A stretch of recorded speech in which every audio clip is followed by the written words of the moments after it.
My 26F former boss, 28M, asked me out on a date. Due to his messy dating history, I'm unsure if I should accept. I was Julian's personal assistant for 3 years, until 3 months ago. Our work relationship was fine. He was a bit of an ass the first few months, but we learned to get along. During my time working for him, I got a front row seat into his love life, and it was messy. He went through girlfriends like he was trying to beat the world record of the most girlfriends ever had in a lifetime. I think the longest relationship he had in the 3 years I worked for him was 4 months, and he was in another country for at least 2 of those months. Most of his breakups also ended up being messy too. I don't blame the girls, because he would get me to send them a gift and a note which essentially said, "It's not you, it's me." He then ghosted them unless they showed up to his office to make a scene. Most of them did. We stayed in contact after I quit, mostly so I could help his new assistant get settled into the job. The conversation eventually turned more friendly and less business, so 3 months later and we still talk. Yesterday,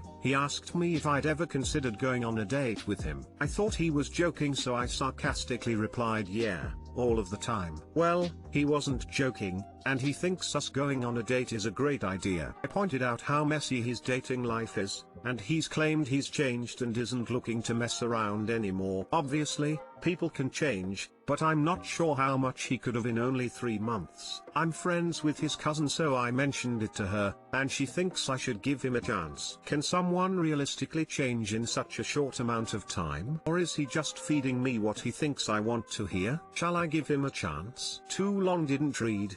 My former boss had a very messy dating life, mostly because he would have a different girlfriend every few weeks and wasn't very nice during breakups. He asked me out on a date, and I'm not sure if this is a good idea.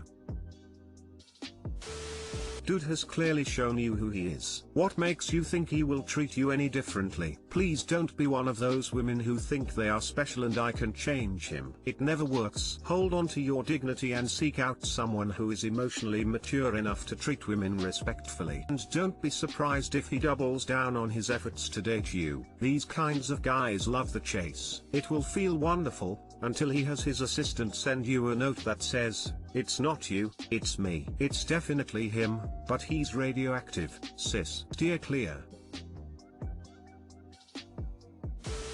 The "you should give him a chance" cliche is for people who think guys like him are entitled to someone else's time for no reason other than having an interest. You are not obligated to give anyone your time, unless you want to.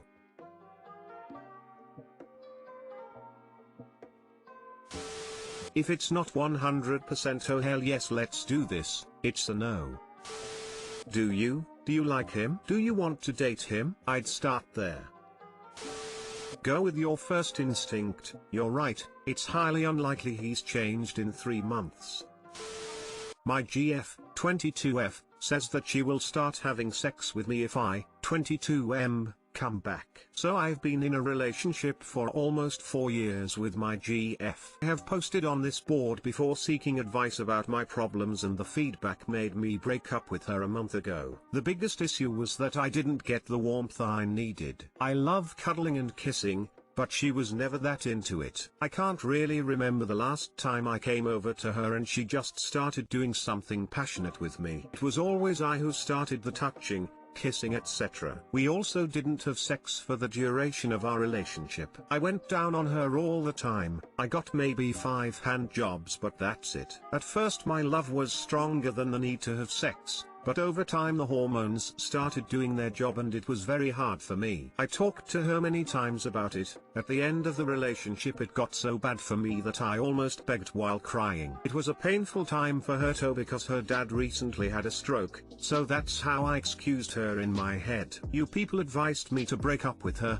which I finally did. It's extremely gut-wrenching, for since I don't remember my life before meeting her, we had many both a day I fucked up memories together. But the thing that gives me the most pain is how bad my ex is dealing with the situation. She tells me that nobody will love her besides me, that she hates herself and begs me to come back. She told me that she was always scared of having sex because of her tight upbringing. Her parents are very religious and always said that she will go to hell if she has premarital sex. But now she got into her head that we should do it, and she is ready. That she dreams about it every night. I always wanted to make people happy and it breaks my heart seeing her like this. She didn't give me what I needed for almost 4 years, even when I cried about it multiple times. But now, after the breakup, she changes her mind and tells me she will change. I don't know what to do about it, because it bothers me that she started thinking about my feeling in this regard only after I broke up with her. I would love to hear some advice from you amazing people since you helped me before. Thank you. Too long didn't read. I broke up with my GF because she wouldn't have sex with me, but now she wants to do it. I come back. 4 years is a long time. If she wanted to have sex, you guys would have had sex. How horrible would it feel for both of you if she forces herself to have sex with you when she doesn't really want to? That's not a real solution. I'd stay broken up and find someone more compatible, someone who's comfortable and even enthusiastic about sex. I wouldn't go for it at all. You don't want someone having sex with you because you'll leave. Or want someone who wants you, who wants to connect with physical affection, and who wants to have sex with you. If you get back together, you are likely to get more of the same and end up having to pull the plug again. Block her, move on, undertake some self-improvement and spend time with friends. You'd both do better with fresh starts with others instead of falling back into the patterns and resentments of your old relationship. Here's the thing. Even if you get back together and she does sleep with you, how do you know she won't resent you for making her do something she wasn't ready to do? If her upbringing is really hurting her love life, she should get therapy to help deal with that, and then maybe someday you two could work. But people don't just get over these types of issues because of a breakup. They just fake it till resentment builds. She might start giving you what you're asking for. Or about 2 weeks, when she decides you're back for good again. She doesn't want sex with you, she wants security with you. Do you want to have sex with someone that doesn't actually want to have sex with you? Sure wouldn't. You're incompatible and broken up. I suggest you stay that way.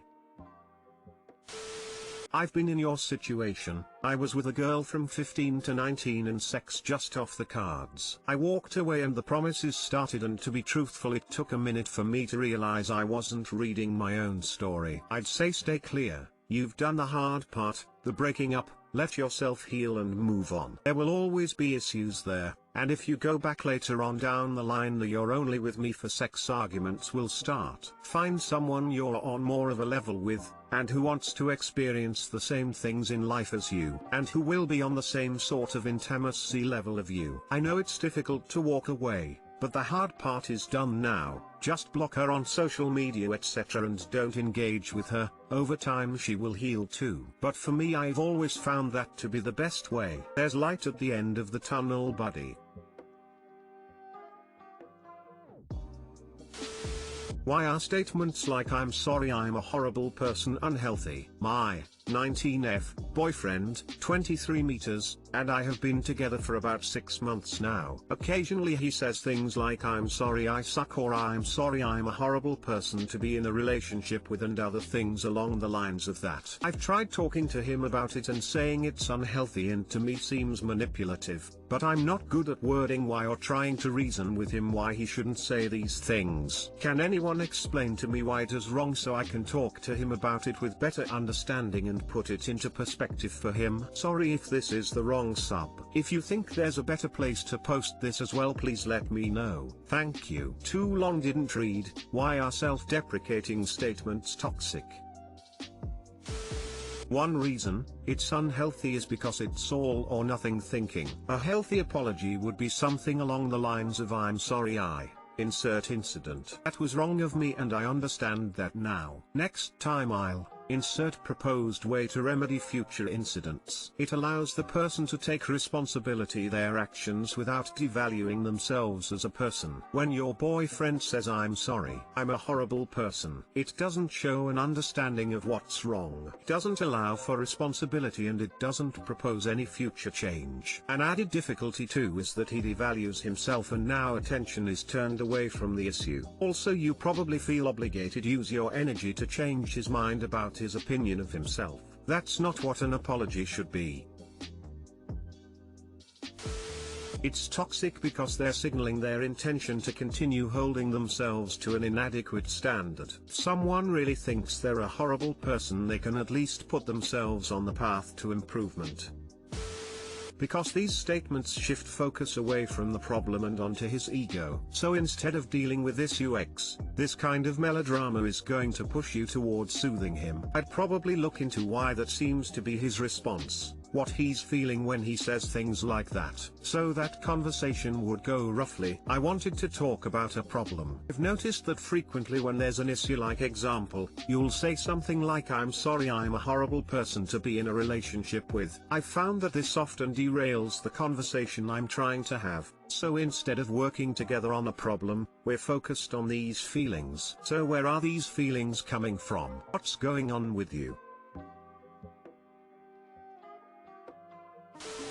It passes the guilt back onto you, and it is manipulative. For example, hey boyfriend, can you put gas in my car before you bring it back? Sure can, girlfriend. Car comes back with the gas light on. Hey boyfriend, when you borrow my car it would be great if you could put some gas in it. When I got in the car to go to work, I had to stop and put gas and I was late. Damn, sorry, I'm such a horrible human being. In a scenario like that, he didn't respect your request. Then when it was brought up, made you sound bad for being upset by sarcastically stating that he's so horrible. It is toxic, it is meant specifically to deflect and make you grovel. No, I'm not saying you're horrible and I didn't mean to make you feel that way, I was late because you didn't put gas in the car. Maybe I should have asked last night and then I could have avoided it this morning if I knew you hadn't. I'm sorry. I had an ex-girlfriend that was like that. It's a deliberate attempt to get you to lay off of their mistake or actions and to make them feel better by making you feel sorry for them and to reassure them instead of addressing the problem. I don't advise doing what I did once I caught on, but I said straight up that's not an apology, and that doesn't fix the issue at hand. If you feel that way about yourself, maybe you need to see a therapist. I was sick and tired of being manipulated with that line of self-pity. Nothing ever gets better when someone won't acknowledge their mistakes in a rational manner. I don't advise doing what I did once I caught on, but I said straight up that's not an apology, and that doesn't fix the issue at hand. If you feel that way about yourself, maybe you need to see a therapist. Why not? I honestly think that's solid response.